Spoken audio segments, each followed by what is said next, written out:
Welcome back to Let's Golf and Bet. Brent back at you here with another bet show. Well, folks, good week for us here last week at the Masters. I hope you guys got your fill of sandwiches, some egg salad, some pimento cheese, whatever have you. Hope you had a good time watching that. It was a pretty good tournament up until the last hour or so. Scotty ran away with it. Thank goodness for us. Our number one pick, our number one play of the week. Bailed us out. Scotty, the master chef, Scheffler. Unbelievable play. The other guys made some mistakes. Scotty just went into that different level of golfer. Went under par. Everybody else was over par. You give Scotty a couple extra strokes to play with, and it's over. Like I say, the brief recap, Aberg, Homa, Morikawa, DeChambeau, they were all in the mix there for quite a long time. I had a feeling these guys would maybe falter on the back nine and Scotty would just be steady Eddie and get it done. Sure enough, he did. But like I say, the RBC Heritage 2024 is what we're here to talk about this week. And also the Corrales Punta Cana Open. Let's just get into the field. It's an elevated field for the Heritage at Harbour Town. 70-man field. We got guys like Scotty as of now, Tuesday, around 2:30 p.m. Eastern. Scotty's still in the field. I thought it was an automatic withdrawal, but Rory's here, Xander's here, Cantlay, Morikawa, and all the other top players, minus a handful of guys. For us, we've always had trouble the week before majors and the week after majors getting that right pick for everybody, but we're going to try our best. We're going to go with a little bit of different strategy, maybe a little controversial different strategy this week, but it is what it is. Past champions here, 2019, C.T. Pan. 2020, Webb Simpson. 2021, Stuart Sink. 2022, Jordan Spieth. And last year, Spieth lost in a playoff to Matt Fitzpatrick. Adult braces, as they call him. Fitzy, that's a good track for Fitzy. Yeah, like I said, the course we're at Hilton Head, South Carolina. The only stop here on the PGA Tour in South Carolina, surprisingly enough. Par 71, about 7,300 yards.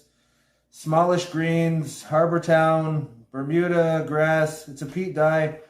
A little bit of water. I wouldn't know what you would consider this course, if it's a seaside track or a links or even the Carolinas course, as they might call it. It's kind of a mixture of three. There is lots of water.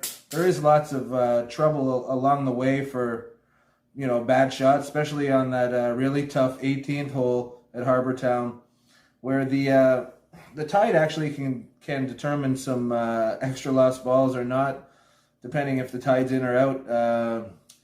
Here it is, the Harbour Town 18, just a beautiful golf hole, and what a tough finish, especially if the wind is up. This course plays tough.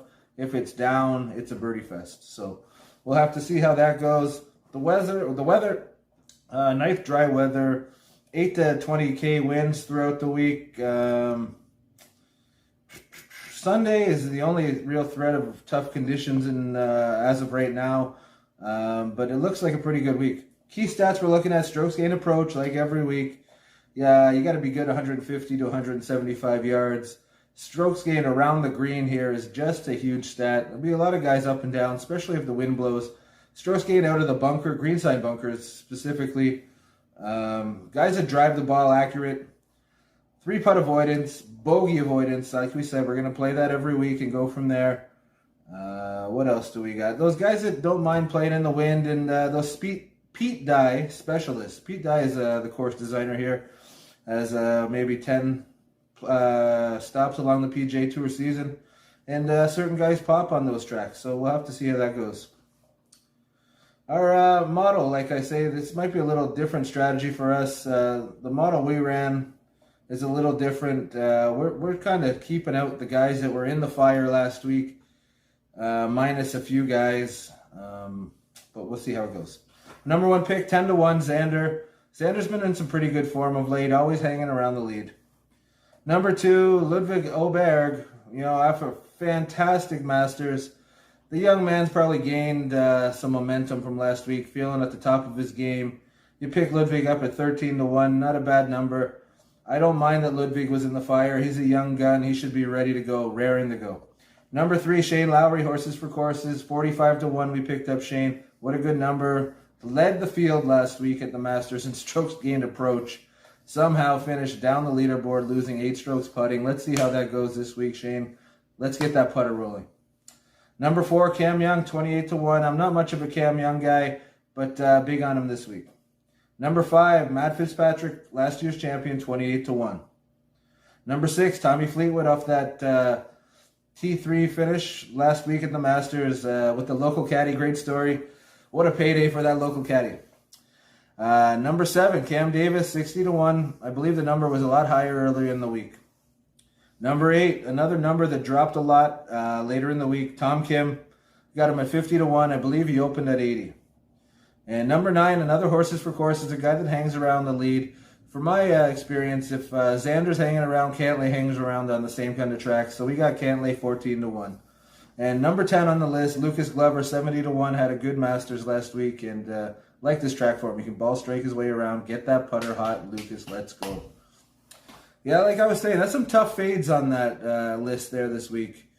You know, we stuck away from Morikawa, we stood away from Rory, and most controversial, we did not play Scotty. You know, half expecting that Scotty was going to withdraw earlier in the week. Maybe the wife said, go out and win $3 million more and take a break to the PGA while we have this baby. But who knows? Is Scotty here to play, or is it one of those top 20 Scotties? We'll have to wait and see. But the runaround after Augusta is really tough for a lot of guys over the year. To come play another 4 rounds at an elevated event and be at the top of the leaderboard seems a little difficult. But if anybody can do it, it's Scotty. But he's a fade for me. Long shots I like there at the Heritage. 100-1, Keegan Bradley. He had a great Sunday there, finish at the Masters. Let's see if he can carry it over. Second pick, EVR, Eric Van Rooyen. Van Rooyen has been playing good all year. He can get low at any time, get hot, and run away. And the last long shot at 500-1, Alejandro Tosti.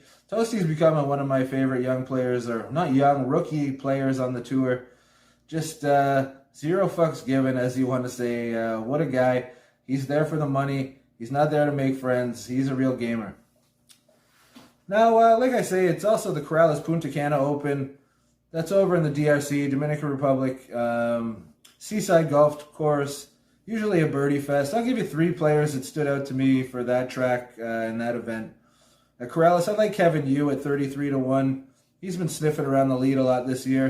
You know, in our second pick there, you know, talk about sniffing around the lead a lot this year. Victor Perez, 31-1. And Nate Lashley, the consummate professional, 28-1.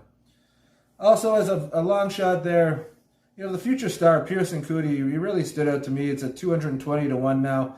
We jumped on him at 200 thinking it would drop yesterday, and it's up to 220. I guess we jumped the gun on that one a little bit, but, you know, fingers crossed for a little investment for a future star.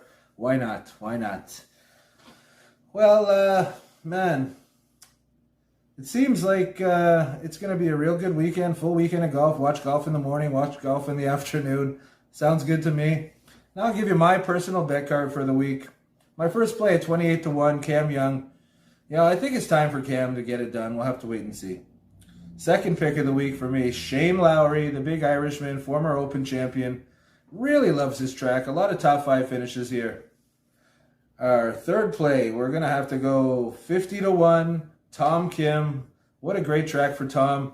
What a great finish on Sunday at the Masters for Tom also. And let's see if he can carry that form over to a golf course with smallish greens. He's a great, you know, iron player, hitting these smallish greens.